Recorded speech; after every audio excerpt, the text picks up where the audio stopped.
In 1995, Andy got a toy. The toy was from his favourite movie, and this is that movie. And I hope you enjoy my review on it. To infinity and beyond. What's up, everybody? It's what Jim. In today's video, let's go ahead and review the latest Pixar film, which is Lightyear. And this is going to contain no spoilers, so you don't have to worry about being spoiled in this video. But please don't leave any spoilers in the comment section below, because this is a no spoiler review. So we'll go ahead and talk about the good, then the bad, then the verdict. But before we talk about those things, let's go ahead and talk about the plot for this film. This is a film directed by Angus MacLean. Sorry if I said his surname wrong. And this is the plot for the film. So, legendary space ranger Buzz Lightyear embarks on an intergalactic adventure alongside ambitious recruits Izzy, Mo, Darby, and his robotic companion Socks, as they're basically tackling their toughest mission yet. So let's talk about the good for this film. So, of course, this is part of the Toy Story franchise and the Pixar franchise. And I just want to start off with the animation for this film. This is probably the best looking 3D animated film ever, in my opinion. Definitely the best animated Pixar film. The film just looks absolutely brilliant. The colors used and just how realistic the film looks, and just the film just looks really, really amazing. I honestly cannot fault it. The animation for this film is perfect. That's probably my favourite part of the whole film. It's the animation. But I really, really enjoy the characters as well. Of course, with Buzz Lightyear, played by none other than Chris Evans, who is played Captain America. It's not Tim Allen playing Buzz Lightyear, but it makes sense because this is a different version of Buzz Lightyear. This isn't the toy version of him. This is the actual Space Ranger of Buzz Lightyear. And I think that Chris Evans did a really, really good performance. He wasn't trying to copy what Tim Allen was doing, but you could definitely tell that there was some similarities there. But I think Chris Evans did a really, really good job as Buzz Lightyear. You could tell that he had a lot of fun portraying that character. There were also other standouts as well, such as the character of Socks. Such a scene stealer that character really, really was, and he was just really, really funny and charismatic, and all the humor in the film, well, most of it, in my opinion, landed, and most of the humor that landed for me was from the character of Socks. Just such a really, really funny character. Um, and yeah, they're the characters that stood out to me the most. I also want to talk about the story for this film. I thought the story, in my opinion, could have been better. It was quite a simplistic story. There wasn't really too much of one, in my opinion, but I still really, really did like the story. But it wasn't the story I absolutely fell in love with, unfortunately. And I also thought that the action for this film, it surprised me how good it was. I didn't think the action was going to be done that well. I don't know, I just didn't think it was going to really impress me, but it honestly did, and I really, really enjoyed the action in this film, and it definitely put me on the edge of my seat, which I really, really appreciated. But I also want to talk about the music of the score for this film. That's done brilliantly here as well. I feel like it's not, it's something that I feel like the music's always amazing in Pixar films, and not enough people really, really, really praise Pixar for the music. But I absolutely love the music used here. It really, really fits the film really, really well. I'm a bit annoyed they didn't play David Bowie's Starman here, where they played it in the Lightyear trailer. Would have been nicer to play it here.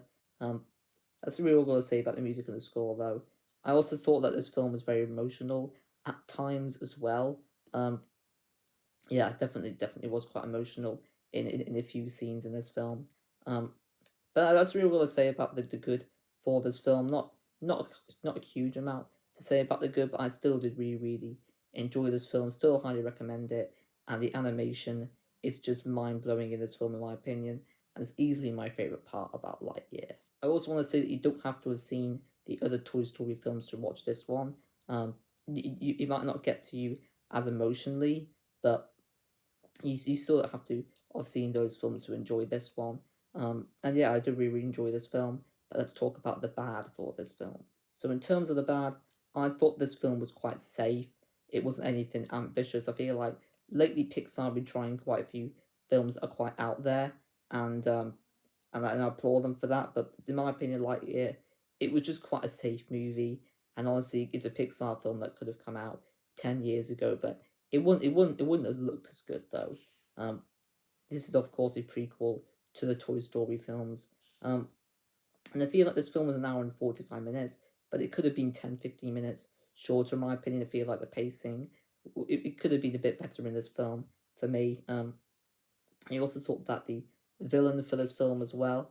I enjoyed. I don't want to spoil it, but I enjoyed the plot twist with the villain. But in my opinion, the villain wasn't really that great though. He wasn't a terrible Pixar villain, but in my opinion, I don't know. I just feel like they could have done a bit more with that character. Um, and I think one of the side characters played by Taika Waititi, um, I didn't think he did a terrible job or anything. I thought it was very very funny, but I thought maybe he was just too clumsy in the film, too funny. I feel like maybe they exaggerated his character too much, in my opinion.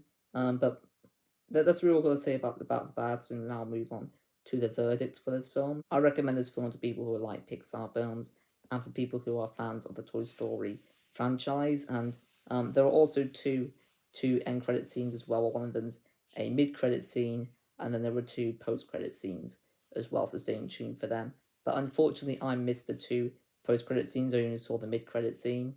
So that's a bit unfortunate, but it's an excuse for me to rewatch the film, I guess.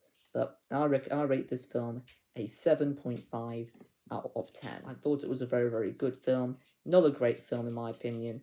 It was quite safe, was quite predictable, but I still did have a really enjoyable time seeing this movie. You can let me know what you thought of Lightyear in the comment section below, but no spoilers, as this is a non-spoiler review. But before I go ahead and conclude this video, let's go ahead and rank the Toy Story films, including Lightyear. So my number 5 would be Lightyear, and I rate it as 7.5 out of 10. Number 4 would be Toy Story 4, and I'd rate that one an 8.5 out of 10. And I've reviewed that, and I'll link that review down below in the description below. My number 3 is going to be Toy Story 3 from 2010. I'd give that one a 9 out of 10. Number 2 is the original Toy Story from 1996. I'd give that one a 9.5 out of 10. And number 1, it's Toy Story 2, and I rate that one a 9.5 out of 10 as well. But that's my ranking of all of them, and you can let me know your ranking of those films in the comment section below. But that's really all I've got to say for this video, and don't forget to leave a like, subscribe, and comment, and I'll see you guys in the next video. To infinity and beyond, and ciao.